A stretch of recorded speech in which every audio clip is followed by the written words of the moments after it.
台东关山大圳是关山地区重要的灌溉渠道，而一支山枪不慎掉入了水圳内，被民众发现，赶忙的通报镇公所，镇公所也立即通知了林管处关山工作站的人员前来协助，并且由工作站人员爬下水圳，将受伤的伤枪救起治疗。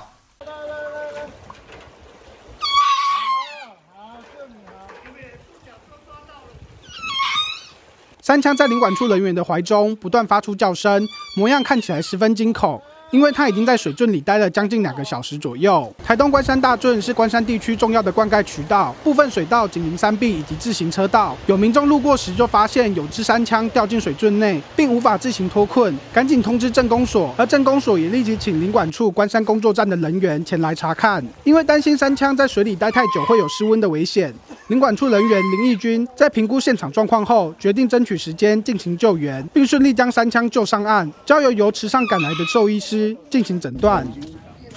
内侧这里，对，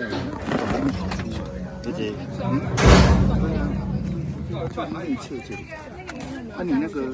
对啊，你眼睛不跟它遮住，它会乱冲。